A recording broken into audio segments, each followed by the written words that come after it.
Hey everyone, Besa McDonald here, doing a Q&A from a newly expecting mother. She's pregnant with her first child. And so her question reads, I grew up with a mom who yelled constantly, whose behavior was unpredictable, and I felt like I was constantly walking on eggshells. As I approach motherhood for the first time, how do I ensure I treat my daughter with patience and compassion and talk, not yell? So thank you for asking this question. It's a really, really good question, and I think a lot of people can benefit from reflecting on this. I think what happens with new generations is there's often that lack of awareness around what happened to them as a child and how it impacted them and what they perhaps don't want to repeat. Next to having an awareness around this is keeping in mind that when you do become a parent, you're gonna have days where you mess up and you lose your cool and you don't use the coping skills and the calming strategies. And that's because you're a human, you're not a robot, and you're bound to mess up. It doesn't mean that you are failing or falling in those same footsteps. It just means that you're a person. And so in those moments, it's gonna be really important to give yourself compassion and grace and kindness, because those are exactly the things that you may have lacked as a child. Also, during this time before you're expecting your child to come, I would really invest in your mental health. And so that might look like going to therapy if you're not already, and really digging deep into your childhood traumas, things just like this, and figuring out how it impacted you and how exactly you want to see yourself as a parent. I think therapy can be huge for that, just a safe space to explore all of those emotions and challenges that may have happened to you. I would also say investing in your mental health will look like reparenting yourself. For me, what comes to mind is giving yourself the things that your parent might not have given you. So compassion, kindness, patience, respect. Practice giving yourself those things every day if you can. Leading up to having your child. So, reflect on what is the dialogue going on in your mind on a day-to-day basis. When you mess up, when you forget something, when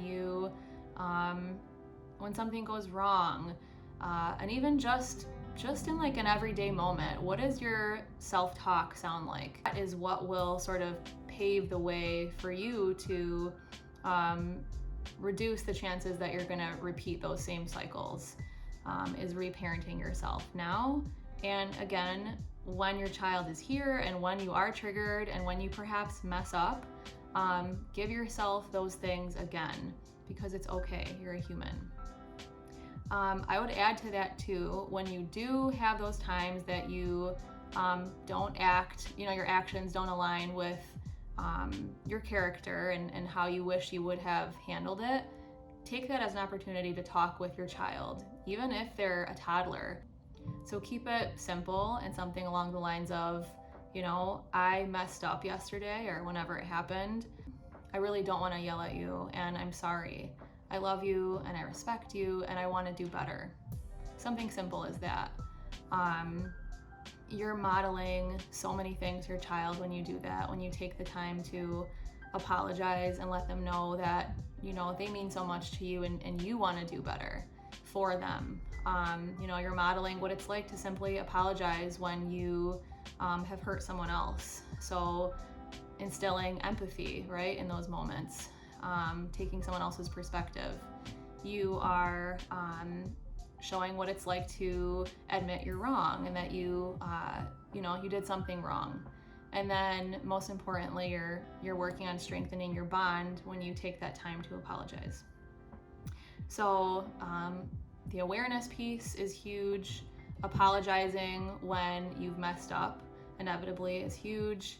And investing in your mental health is going to be really important up until the time that you have your child again. And that can look like going to therapy. It can absolutely look like reparenting yourself, giving yourself the things that your parent might not have given you. I think the last thing I would keep in mind is take the time now to practice calming strategies and strategies to help your nervous system get regulated in those moments that you are triggered, so that when you have those experiences with your child, you are more capable and confident to handle that with grace and compassion. So I would say start practicing things like diaphragmatic breathing. I would do it twice a day, so once in the morning, once at night when you're going to bed.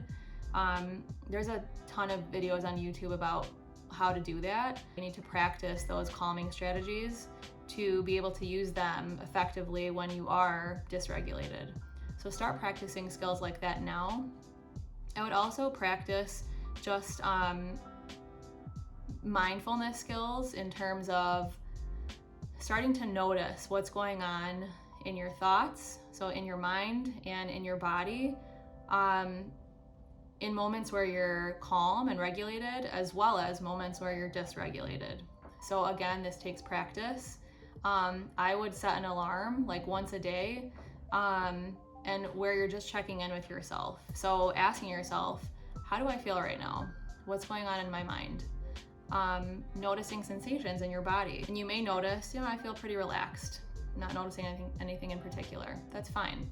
The idea is just to notice, so that you're getting to a point where when you are dysregulated, when you're anxious, when you're angry, you can use these tools. So you can pause and just notice and literally say, I notice that I'm feeling fill in the blank, right? Whatever it is. I notice I'm having these spiraling thoughts and I really want to yell, or whatever it might be. And there's other coping skills you can use too when you're feeling really angry and triggered.